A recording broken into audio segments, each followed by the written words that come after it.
pasa, empresa de YouTube? Estamos aquí en un nuevo video y esta ocasión vamos a ver un tema un poquito raro y a la vez un poco emocionante, por así decirlo. Hoy vamos a ver, como pueden ver aquí en el título, vamos a ver un poquito de la historia de Houdini. Vamos a trazarlo otro poquito porque ya nada más vi como unos 10 segundos. No voy a decir mucho, vamos a tratar de ver, analizar, pero más que nada reaccionar. Reaccionar entre comillas porque realmente ustedes no están viendo mucho mi cara. Pero vamos a tratar de hacer esto. Voy a estar comentando un poquito mientras vamos viendo el video. 24 de marzo de 1874. El día que nació Harry Houdini.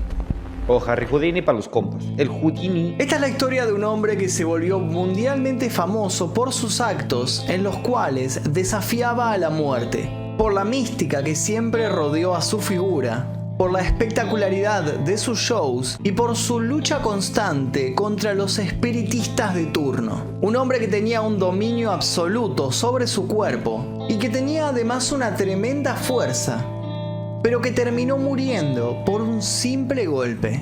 Ya vieron, por eso ¿Hubo hay algo que más fortalecer detrás el de cuerpo. este misterioso y confuso episodio? Bienvenidos a la enigmática vida de quien fuera considerado el escapista más grande de todos los tiempos. Empezamos. El 24 de marzo de 1874 nacía en Budapest un niño al que bautizarían Eric Weiss. Cuando el pequeño cumplió los 4 años de edad, Eric su padre, Weiss. un rabino llamado Mayer Samuel, fue designado a una nueva congregación, más precisamente, una que quedaba en Wisconsin. Ok, La Estados Unidos. numerosa familia, Eric tenía 5 hermanos y una hermana, se mudó hacia los Estados Unidos y allí se nacionalizó. Todos esperaban que la tierra de las oportunidades los sacara de la precaria situación económica en la que vivían. Sin embargo, Más que de oportunidades, o sea, sí es de oportunidades Estados Unidos, güey, pero también es bien pinche culero, güey. O sea, Estados Unidos es una mierda. ¿Por qué? Porque sí te lo pintan bien bonito, que un chingo de parques, que un chingo de diversidad. Sí, güey, o sea, te lo pintan así bonito, pero no saben. Realmente el vivir en Estados Unidos es una mierda, güey. Es una mierda. Personas indocumentadas, personas que quieran cruzar Estados Unidos o estadounidenses o mexicanos que nacieron en Estados Unidos, no vengan, güey. No vengan. Se los juro, es la peor idea que puedas tener, güey. ¿Por qué? O sea, sí, te generas un chingo de varo, pero realmente no tienes libertad, por así decirlo. Es demasiado complicado el tener tiempo para ti, porque realmente nada más estás 24/7 trabajando. Casi siempre estás trabajando. Por eso casi yo no puedo traer videos, porque te la pasas trabajando. Es muy, muy, muy difícil encontrar tiempo para ti. Y aparte, vivir en Estados Unidos es muy, muy caro. las cosas no fueron tan fructíferas como esperaban y ya desde chico tuvo que realizar varios trabajos para superar a la crisis que siempre los perseguía. Vendió periódicos, lustró zapatos, hacía encomiendas a vecinos, pero hubo un trabajo en particular que fue fundamental para su futuro. Fue Escapista, ayudante ¿no? de un famoso cerrajero de la zona y aprendió todo sobre los mecanismos de los candados. Sin saberlo, ok. ese sería el primer paso de la majestuosa carrera que le esperaba. El segundo era como paso que fue su magia. encontrarse en la calle, una tarde cualquiera, el afiche de un show que estaba llegando a la ciudad. El Dr. Lin, un mago viajero, iba a actuar en la feria de la zona. Eric se puso como meta juntar la plata necesaria para la entrada y le pidió a su padre que lo llevara.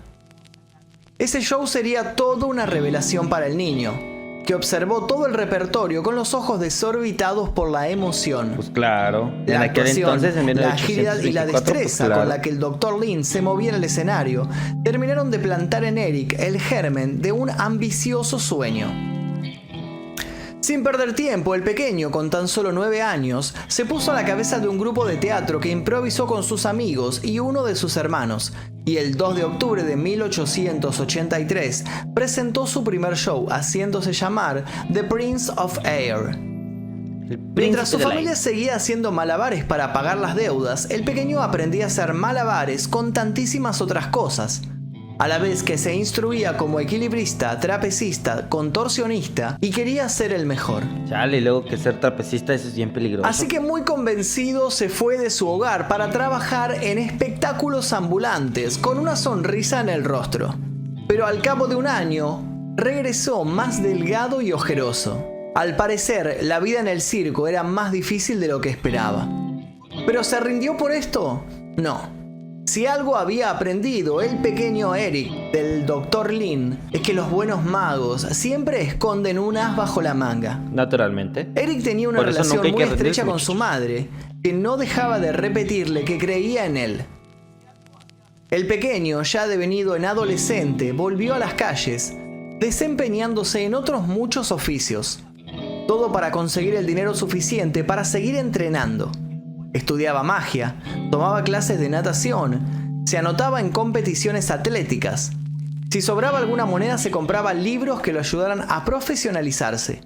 Y luego que supongo, ¿verdad? En aquel entonces era o muy fácil o muy difícil, más que ahora, el como querer ser mago.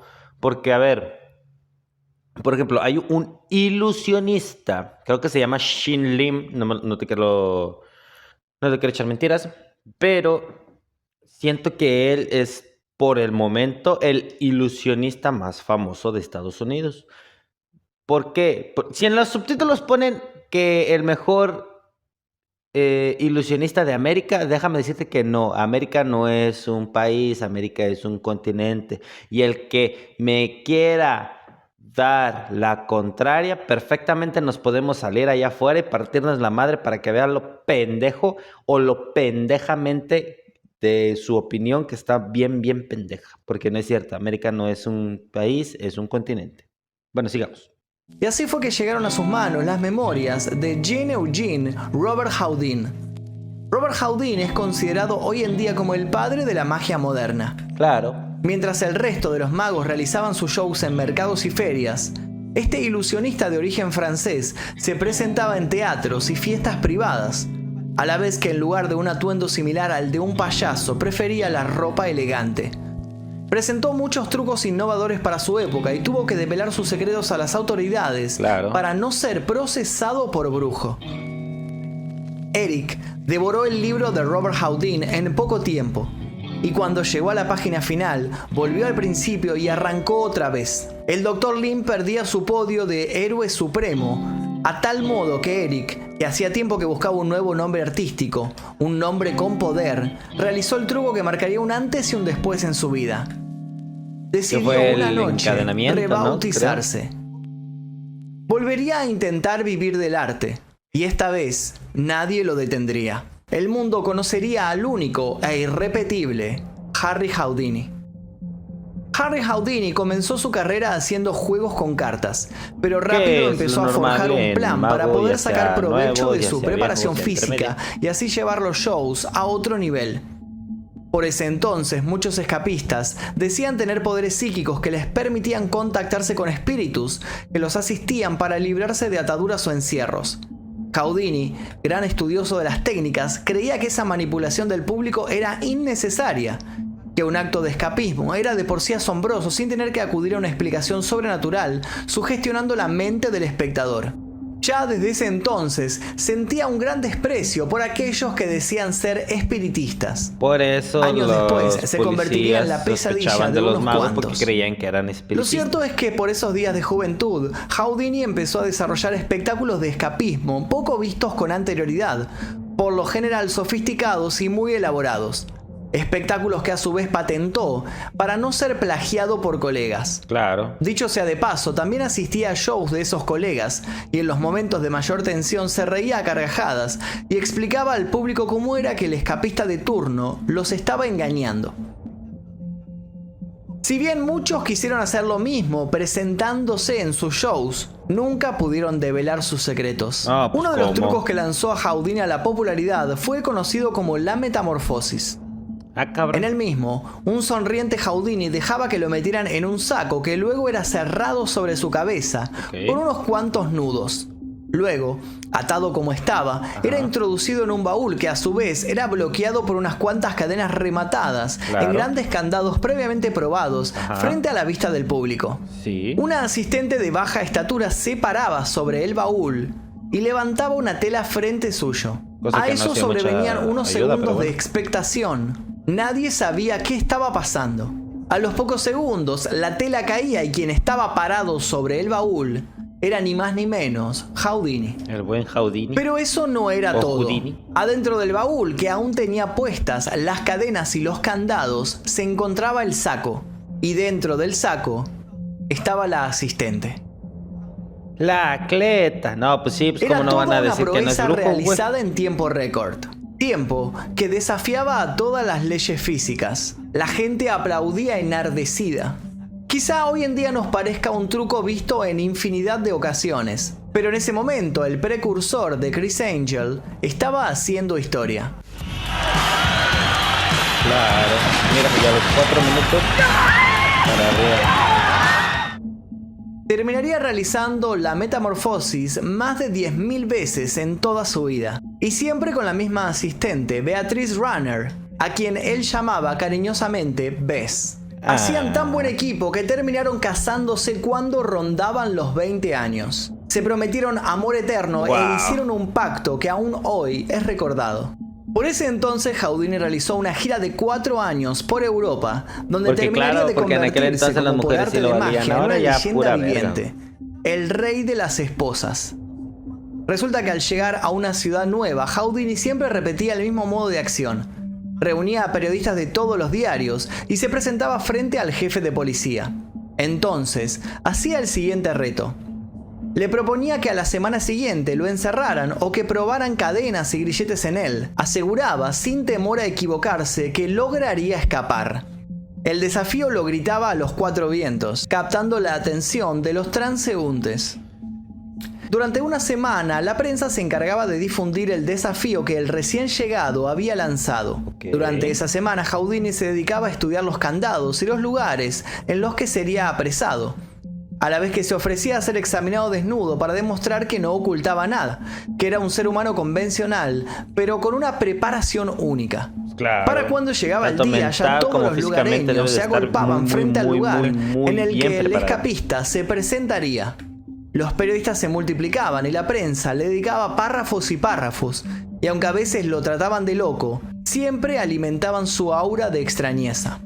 Para decirlo simplemente, Houdini fue un excelente CEO de sí mismo, elaborando Claro. no solo trucos que le encantaban a todos, Sino también sino un que buen tenía muy buenas promocionante de sí estrategias mismo. de promoción y ¿Ya publicidad. ves?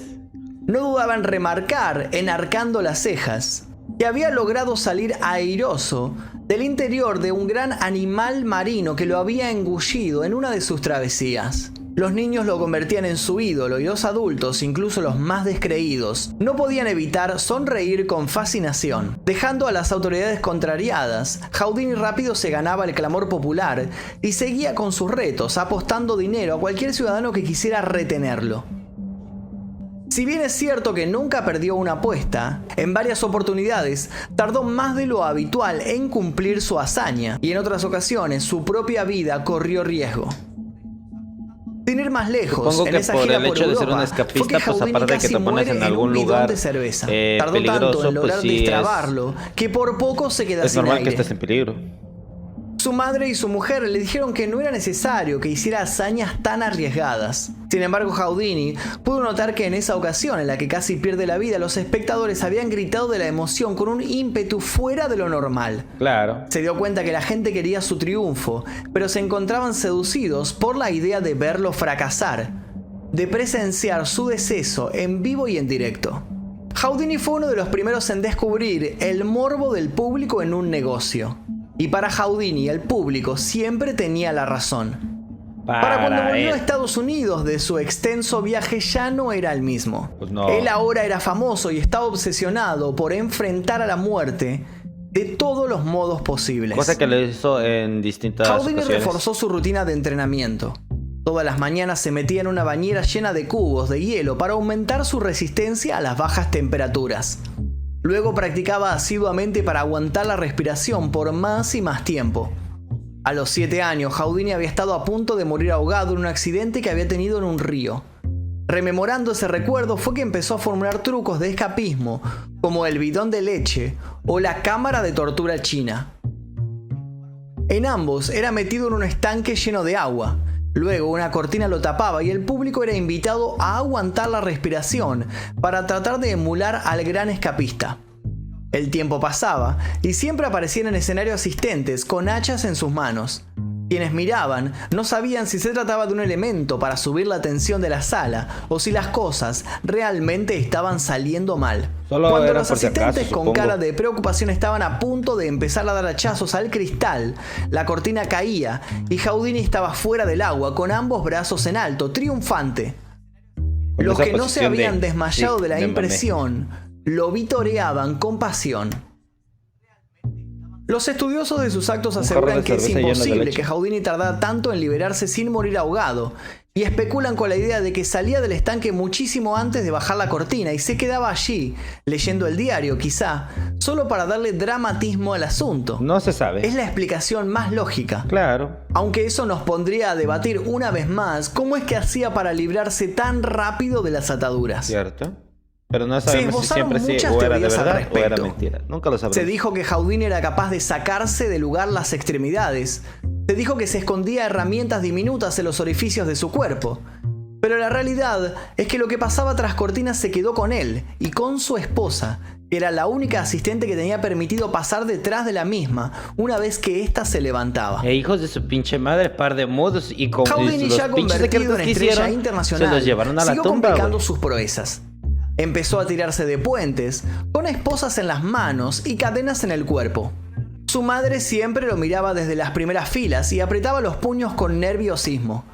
No perdería jamás la fe en su hijo, pero se notaba que sufría en cada acto que éste realizaba. Oh, sí, güey. Cuando finalmente la mujer murió, Houdini quedó destrozado. Naturalmente. Ella había sido la que siempre lo había empujado a creer en los sueños.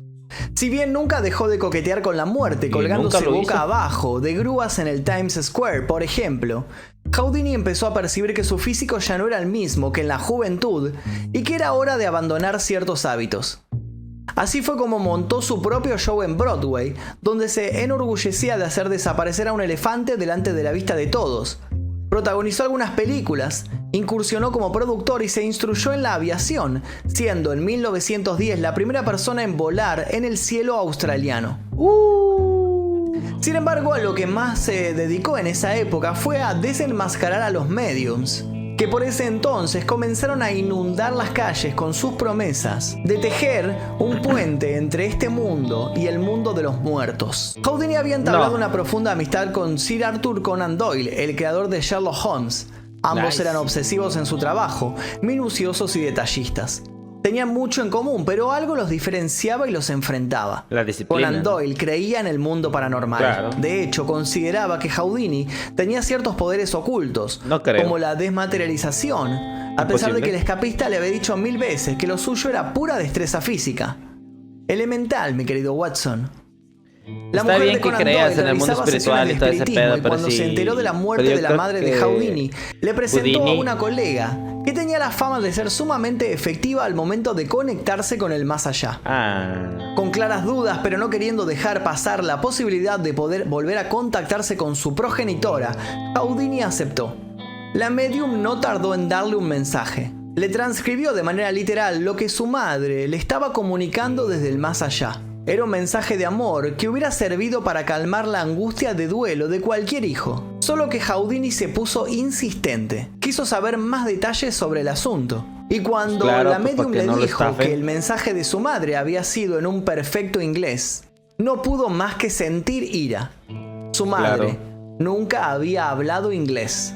Sintiéndose estafado, hizo un juramento. Mientras él viviera no iba a permitir que los mediums y los espiritistas se salieran con la suya. Irritado, Houdini, usando sus conocimientos, se metía de infiltrado en sesiones de espiritismo y desenmascaraba a los fraudulentos.